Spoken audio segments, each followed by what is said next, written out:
ہے اور ان نظموں میں کہیں کھو جاتا ہے.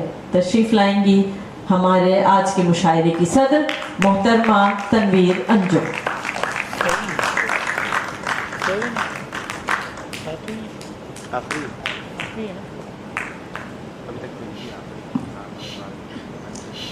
شکریہ امرین. اب میں تم سے کہوں گی کہ کوئی مضمون لکھو جلدی مجھ پر، کیونکہ آدھا تو تم نے لکھ ہی دیا ہمارے اعزاز کے بعد.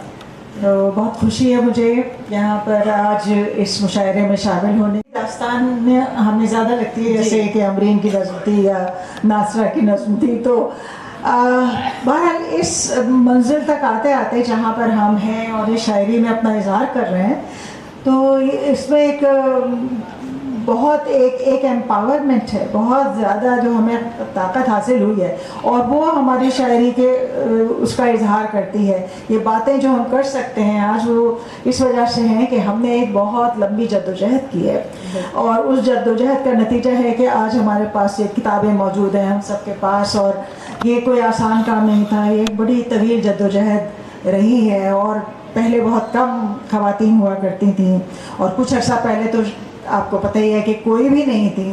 تو پھر ادا جعفری نے ایک بہت انقلابی کام کیا، اور پھر زہرا نگاہ، اس کے بعد کشور ناہید، فہمیدہ ریاض، اور پھر ہماری جنریشن. تو آپ دیکھیں اکا دکا لوگ مطلب خواتین ہوا کرتی تھیں، اور آج ایک پوری کہکشاں ہیں. ہم یہ کہیں گے کہ اتنی غزلیں لکھی جاتی ہیں، اتنی نشمیں لکھی جاتی ہیں.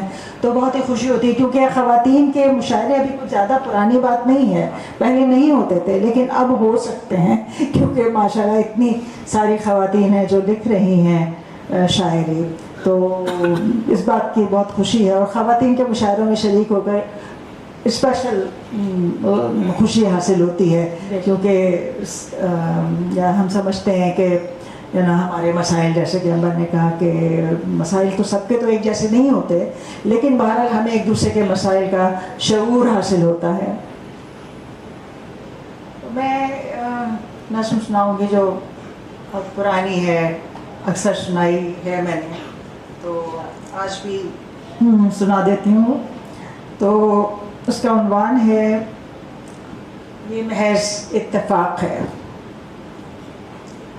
تمہارے شریر میں ایک بچہ ہے جسے کوئی ماں نہیں ملی. میرے دھیان میں ایک لوری ہے جو تمہیں سنائی جا سکتی تھی. تمہارے شریر میں ایک مرد ہے جسے کوئی عورت نہیں ملی. میرے دھیان میں ایک رقص ہے جو تمہیں دکھایا جا سکتا تھا. تمہارے شریر میں ایک بوڑھا ہے جسے کوئی اولاد نہیں ملی. میرے دھیان میں ایک لڑکی ہے جو تمہارے تھکے ہوئے پیر داب سکتی تھی. اور یہ محض اتفاق ہے کہ تم میرے دشمنوں کے ساتھ مجھے قتل کرنے آئے ہو. تمہارے شریر میں ایک جنگ ہے، یا شاید میرے دھیان میں، یا شاید ہمارے اطراف میں. ابھی میری موت کے بعد شہزادی کی سواری گزرے گی، اور اسے دیکھنے کی خواہش میں کھلی رہ جانے والی کھڑکیوں پر تیر برسائے جائیں گے. اور کبھی نہ کبھی یہ اتفاق ہوگا کہ تمہاری کھڑکی کھلی رہ جائے گی. ہم درختوں کی ان شاخوں میں سے ہیں جنہیں تراش کے دنیا کے باغ کو خوبصورت بنایا جائے گا. تمہارے شریر میں ایک موت ہے جو میرے نصیب میں لکھی ہے. میرے دھیان میں ایک تیر ہے جو خواہش کی کھلی رہ جانے والی کھڑکی پر آنے والا ہے. کیا کہنا ہے. واہ واہ واہ واہ واہ واہ. جی جی، اور اگر وہ بھی سنا دیں وہ لطیفے والی. لطیفے والی تو چلو پھر لطیفے والی ہی سنا دیتی ہوں میں. ایک نظم ہے، سناؤ مجھے بھی ایک لطیفہ. اس کا پس منظر ظاہر ہے سب آپ کو سمجھ میں آئے گا، کیونکہ بیویوں کے بارے میں، عورتوں کے بارے میں جنرلی اور خاص طور پر بیویوں کے بارے میں بڑے لطیفے بنائے جاتے ہیں، اور اگر ہم جنس کو الٹ دیں تو سارا مزاح اس میں سے غائب ہو جائے، تو یعنی بیویوں کے ایکسپنس پر یہ لطیفے بنائے جاتے ہیں، تو اس کا جو مجھے ہمیشہ برے لگتے ہیں۔ تو ایک دن سے ہمارا پہلا تعارف اسی نظم سے ہوا تھا۔ اچھا، ایک مشاعرے میں آپ یہ نظم پڑھ رہی تھیں، اور اب جب ہم فیمنزم کی نئی ویو پڑھتے ہیں اور اس میں ہم سمجھتے ہیں کہ اب خواتین کو یہ خیال آیا تو ہم کہتے ہیں آپ نے کبھی نظم کہہ لی تھی اور یہ شعور اب مغرب میں پہنچا ہے۔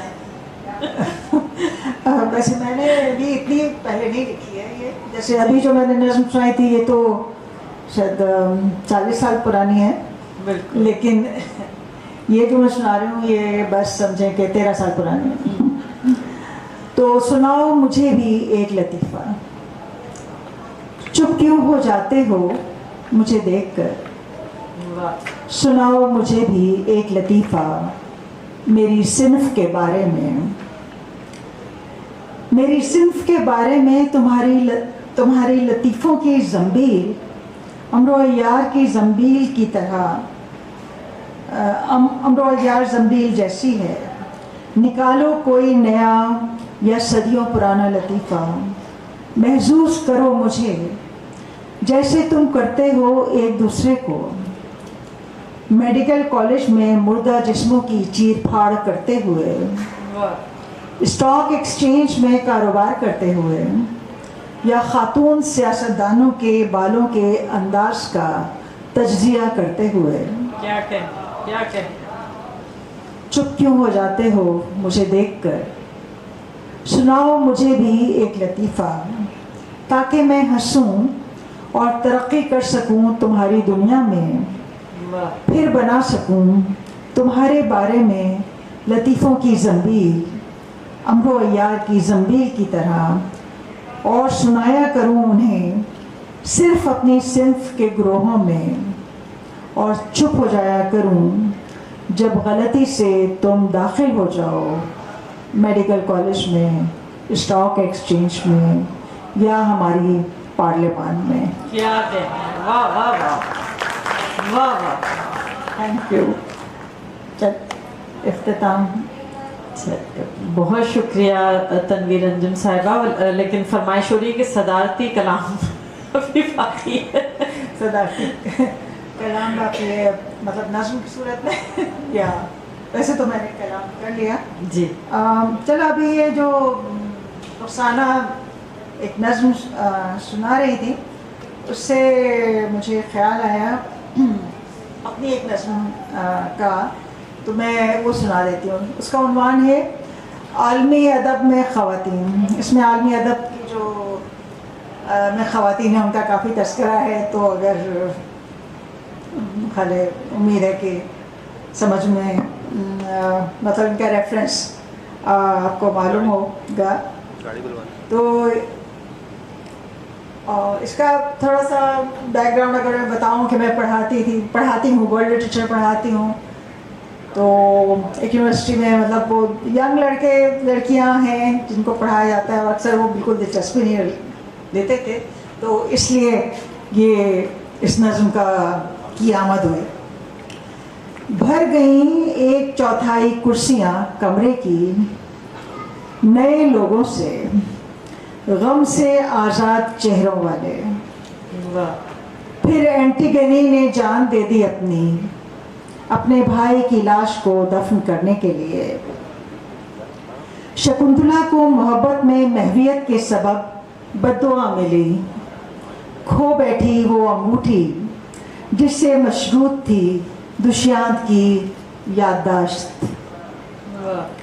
شہرزاد نے برداشت کی انتہا کر دی، 1001 راتوں تک ایک قاتل کو کہانیاں سناتے بغداد کی لڑکیوں کو بچانے کے لیے۔ میرا بائی نکل گئی جنگلوں میں جوگیوں کے ہمراہ، یا شاید سما گئی کرشن کی مورتی میں اپنے محل کے قاتلوں سے بچ کر۔